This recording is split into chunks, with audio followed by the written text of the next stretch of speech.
Well, welcome everyone to Wood Green Community Services here today on such a beautiful day in our Homeward Bound campus. I am really excited to be able to host this event today and in particular to have the opportunity to present Minister Milchin, who is the Minister of Municipal Affairs and Housing, now Housing, and the Minister responsible for the Poverty Reduction Strategy.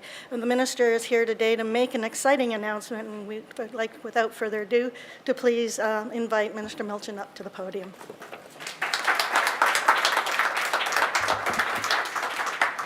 Thank you, Anne, and Your Worship, councillors. Ladies and gentlemen, it is such a pleasure to be here at Wood Green, and what an amazing building and facility. And this is an example that we should all aspire to. And so that's one of the reasons why we chose Wood Green to make this announcement today. So Wood Green, through your First Step to Home program, helps provide the wraparound supports clients need to stay housed. And Wood Green is playing a key role in addressing our provincial goal of ending chronic homelessness by 2025. And that ambitious target was set with recognition that too many people in our society face obstacles that keep them in long-term shelter and it keeps them out of reach of actually a permanent home. But to reach our goal, we'll need a bold approach that will address the root causes of chronic homelessness and leverage the innovative ways many communities are keeping their citizens off the streets. And so we're here today to talk about how we're going to meet our goal together. Today, I'm pleased to announce that Ontario is making a dedicated investment of $90 million over 3 years to combat chronic homelessness in Toronto through our Home for Good program. For too long, the problem of chronic homelessness has been treated as an isolated problem of simply lacking shelters. Yet those at most risk of homelessness face unique challenges in finding long-term stable shelter. And the right kind of wraparound supports are what they urgently need. All of us in this room recognize that to remain housed, some people need extra support, like access to social workers, help with medication or addiction counseling. And with this targeted funding and support from the Government of Ontario, the City of Toronto will have the funding it needs to become one of the first communities in our province, and perhaps around the world, that will end chronic homelessness. At its core, that's what Home for Good is all about, ensuring Ontario is a province where everyone has the security and dignity of having a safe place to call home. And the first and most crucial step on that journey is ending chronic homelessness. And as we begin to solve that challenge in Toronto, we can leverage that same local knowledge, expertise, and innovation to tackle homelessness province-wide. Of course, every community is different and will need to develop and implement innovative programs that are tailored to their unique needs. This fall, a number of other municipalities across this province will be joining Toronto in receiving significant funding as part of the $200 million supportive housing investment. And while we'll have more news about those municipalities in the coming weeks, I can tell you right now that every single one of them has an innovative plan to help end chronic homelessness in their communities. By helping municipalities like Toronto deliver supportive housing programs to those who need them most, we can continue to build a stronger and more inclusive community throughout the province and a fairer society for all Ontarians. When we set our target to end chronic homelessness by 2025, some said it was a moonshot, a tough 10-year goal that seemed impossible to reach. But when you come here to Wood Green and hear the stories of some of the people that have been helped by the programs here, you know that it's possible, that it's doable, and that it's happening already. We just need to provide more assistance to help more people. So we're here today with the plan and the investment to get it done. And communities across the province are ready to work with us to carry out this important work. Together, I believe we can and will end chronic homelessness in our province for this generation and generations to come. Today is a big step in that direction. Thank you.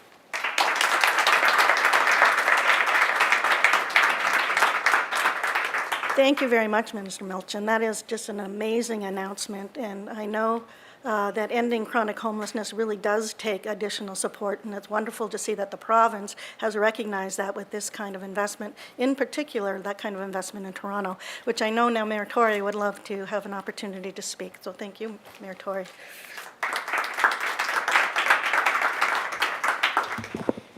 Well, Minister and ladies and gentlemen, I first of all would like to acknowledge the presence here of two of my colleagues from City Council, Councillor Mary Fragadakis, whose ward that we're in this afternoon, and Councillor Anna Bailau, who is the housing advocate here at the City of Toronto and is both a fierce and a fearless advocate for all of these issues related to affordable housing, related to homelessness, and I'm very lucky to have her help in this. And I'm, of course, delighted to be here with Minister Peter Milchin. I will just say that a couple of weeks ago, I said the housing minister was off to a great start because we had an announcement there that I think was a significant step forward when it came to helping us to repair the social housing stock in the City of Toronto. Now I think it's getting into a habit that you're making announcements that are going to be of direct, tangible, identifiable benefit to some of the most vulnerable people in the City of Toronto.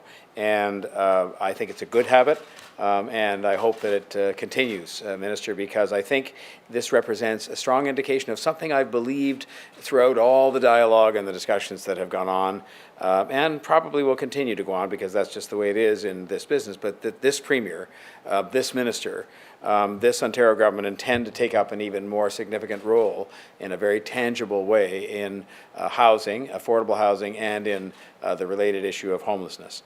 This is money, to be clear, that the city did not have before. And in terms of how long this need has been identified by the city and by communities within the city, and most particularly needed by people who are struggling, this was an issue that I remember debating when I ran for mayor in 2003. And I think I can say without fear of contradiction, this is probably the single most significant investment that has been made in this area since that time.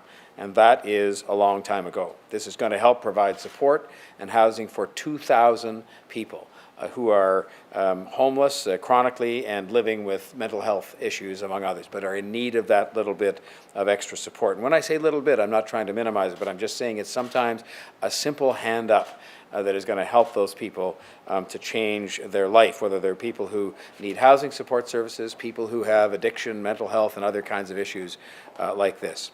And I'll point this out to you as well.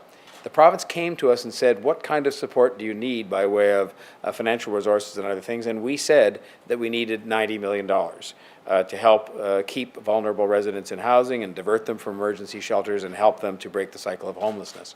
And that's not because $90 million in and of itself is going to entirely solve the problem, but we said in terms of a manageable program that we could implement, because in the end we end up implementing most of these things, the amount that was cited that could make a real difference over the next 3 years was $90 million, and that is what you heard the minister announce today, $90 million over 3 years to help 2,000 people.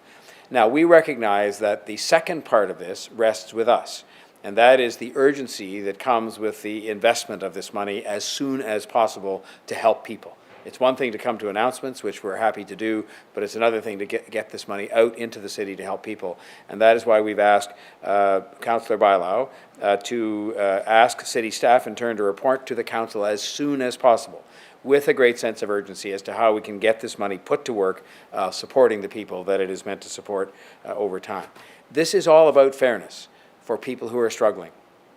It's about our fellow citizens. And yes, it's about making sure we understand and recognize and articulate the fact that shelters are not a proper place for people to live on a long-term basis. It is about cost effectiveness because indeed by having programs like this will be a better investment of those public resources, producing a better outcome than having it in emergency rooms and police calls and a host of other things. But mostly it is about humanity.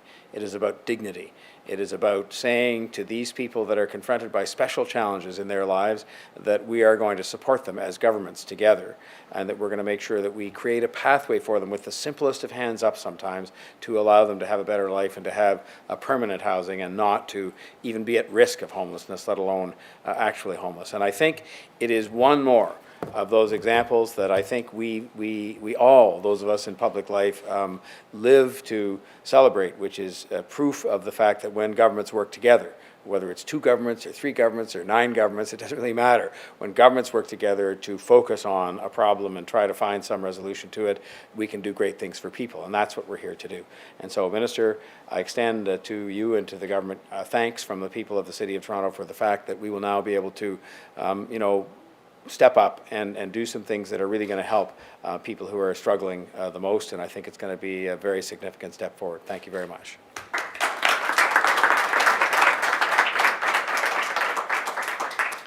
Thank you very much, Mayor Tory. As Wood Green, as has been mentioned, we are here, we work on the streets, we see the homeless, we see the issues, we deal with it every day. And so hearing today about this kind of investment is really an incredible boost to the people who work every day with homeless people and with individuals in this city who are struggling. Minister Milchin spoke a little bit about our First Step to Home, which is a homeless program, a housing program, a supportive housing program for men who've been living on the streets, who are senior with mental health and addictions. And our men have been living over 6 years on the street, and primarily rough. I know we have a couple who always say that they loved sitting around and living around City Hall because of all the people they used to see there. But they were there literally outside, and now they live inside with us, and they're making connections and making changes. Those same kinds of supports are necessary for others, and so here you're at our Homeward Bound campus. Homeward Bound is a program for women who are homeless, who have been living in the shelter, or who are precariously housed, single mother-led families with their children. And when we, years ago, we opened our first building in 2004, when we, years ago, learned about the number of families living in shelters or who were homeless, we were appalled, and we felt a real need to make a change and to do something to address that. We were an organization that had all sorts of resources. Why couldn't we pull those together and make a difference?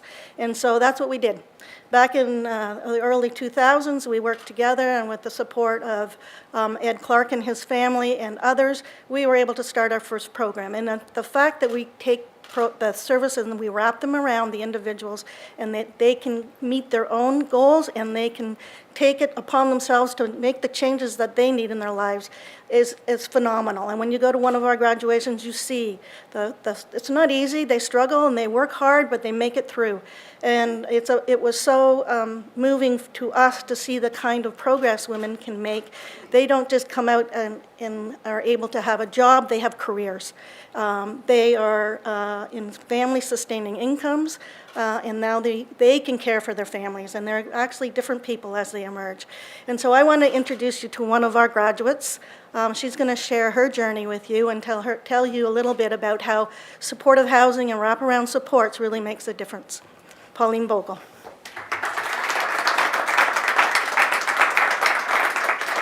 Hi, thank you. Good afternoon. Thanks for giving me a voice today. I'm here to represent the actual tangible investment on a program like this. The demographic of women living in and surviving below the rate of poverty is staggering.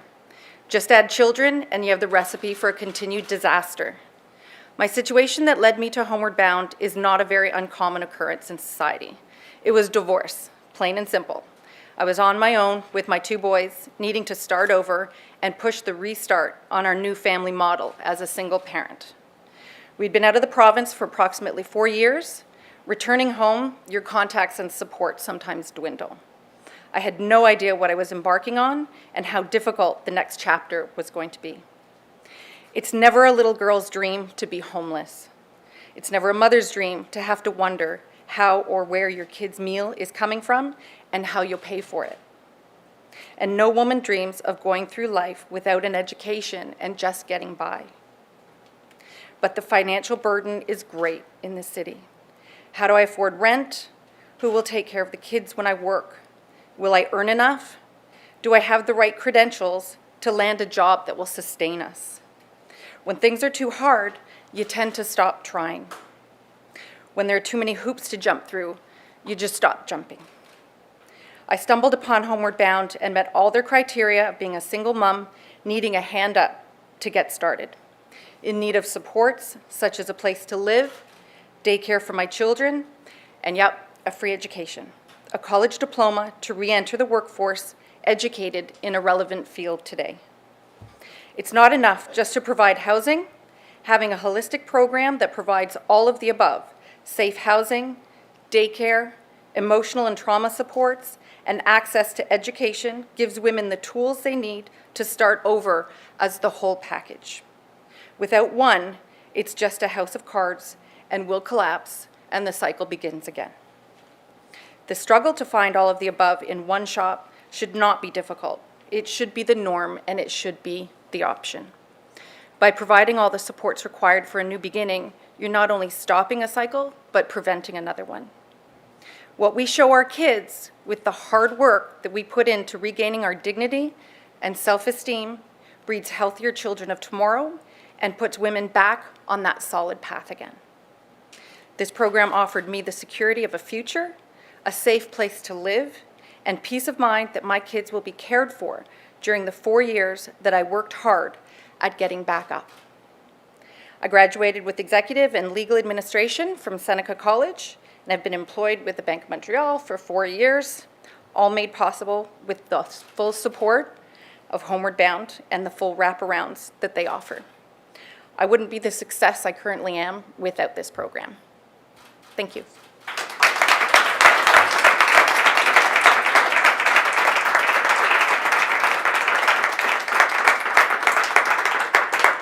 Thank you very much, Pauline, for sharing your journey with us. It really does demonstrate what supportive housing can do and what wraparound supports can mean to breaking the cycle of poverty. So thank you so much. And now I'd like to invite Minister Milton, Mayor Tory, and Pauline back up for a photo. And then I think we're open for media questions after that.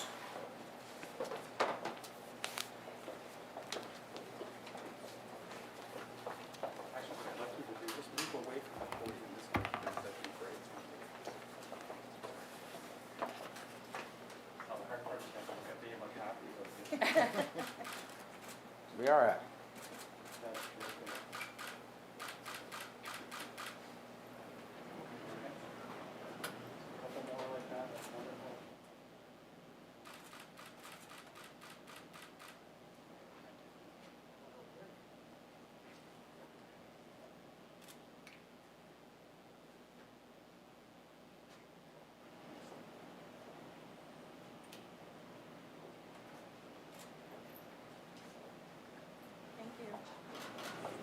I know you may have other questions of the minister or myself or any of the four of us. May I ask, out of respect for what we're here to do today, that if you have questions on this first, that we focus on that, because it is a big and significant announcement, and if there are those questions, then we can answer those. Yeah, what sort of enhancements do you see on the other kinds of services that Pauline says that she received in Elter that this is going to pay for? Right now, it looks as though Woodgreen's doing good work. What will this enhancement add to other people? So this money that's being given to the City of Toronto to then establish the partnerships and the programs they need to do, this money can go towards some capital dollars to create and sustain the dedicated units for these types of programs, but it can also go to pay for the actual programs that provide the wraparound supports. We are providing the money to the City of Toronto. The City of Toronto will be administering the funds. And just to that end, can I just say I think the biggest challenge sometimes with these programs is to take the result achieved in the program that was offered to Pauline and provided by Woodgreen, and I didn't say anything mistakenly, I had it noted at the top of my sheets about Woodgreen, and they are people every time we show up, we meaning the city, and need somebody to help us deliver things, whether it was housing for Syrian refugees or you name it, a long list, they're there. The real challenge is the capacity of those programs. because, you know, there's so many spots they can handle in a given day, given the staff they have and given sometimes, as the minister said, the physical facilities they have. And so what this should allow us to do, and this is the work that Councillor Bylaw is going to do, working with city staff, but even more importantly, organizations like Wood Green, is find ways to make sure we can offer more opportunities to more people, as was the case with Pauline. And I think that's how you're going to help the 2,000 extra people. But the first challenge is find the organizations that have the right formula and that can offer the hands up and support them. And so that's what we'll be doing on an urgent basis, and then we'll be able to report to you exactly who's the beneficiary of this. I mean, the real beneficiaries will be the clients, but who are the beneficiaries in terms of the organizations that will be better funded? Mr. Tory, is it possible that the money today will help in some way with the space crunch in the city shelters? Well, I made allusion to that in my remarks, Jeff, in the following respect. I mean, I listed it, you know, in order of ascending order of importance, because the most important thing about what happens today is the dignity and the sort of humanity that comes from being able to provide people with the help they need. But there are many people today, I've met them, I've talked to them, we see it in how we are trying to manage the shelters that are in shelters who should not be there. And the minister, one of the first things he said today was, and he's absolutely right, and I concur and commend him for saying it, shelters are no place for people to live in the long term. They're not meant for that, they never were. And so the answer to your question is yes. It won't happen tomorrow, but that's why the urgency is there too, because not only can we provide the programs such as Homeward Bound faster to more people, but in so doing, we will be able to have those people not living in shelters where they were not intended to live and which are not the proper place for them to live, to have a dignified, you know, proper life for the future. Yeah, this is about helping lead people to permanent housing. It's not about funding more shelter spaces. It's about providing people with the tools and the pathways to get to that stable life that they deserve. You're dealing with the urgent need, but are you confident that by the time people receive these services, there will actually be housing for them to go to that they can afford in the city of Toronto? So later this week, I'll be making an announcement about us moving forward on one of the initiatives that was already announced previously. Several pieces of provincially owned land which are being donated so that rental housing can be built on Grosvenor Street, in the Donlands. Those pieces of property combined can provide 2,000 new rental homes. So we are investing in these types of supports to help people get out of chronic homelessness. We're investing in the construction of new housing that will be available to those who need it, and we're also investing in the rehabilitation of our existing social housing stock. So we're covering all the bases that are required to ensure that we have fair and affordable housing and the right supports in this community as well as elsewhere throughout Ontario. And if I could just add on the city's behalf that we already had a program that was doing the same thing, and we're delighted at an announcement. I hope the minister just didn't make it all, but there's more to come on that. But we had an open doors program, which was, among other things, putting up pieces of city land, some of which we have successfully put out to bid, and where housing is being constructed today. And I will tell you, I'm proud of the fact, while it's not enough because we have so much more to do, we will meet this year a goal set by the city back in 2009 and not met, I don't think, in any year since then, to build 1,000 or more affordable housing units. And there's still a long way to go, but if we start at least meeting that goal set all those many years ago, then we're going to be making a difference on making sure that the answer to your question is yes, when the programs are there that prepare people to be in permanent housing, there's actually some housing to go to. So I think, again, things are headed in the right direction. Again, we're doing this in partnership with one another, and that's exactly as it should be. So, any other questions anybody has? If not, we will thank you very much. Thank you. And thanks to Wood Green, and thank you for having the courage to get up and tell your story, Pauline, very much. Yes. And thanks to the minister.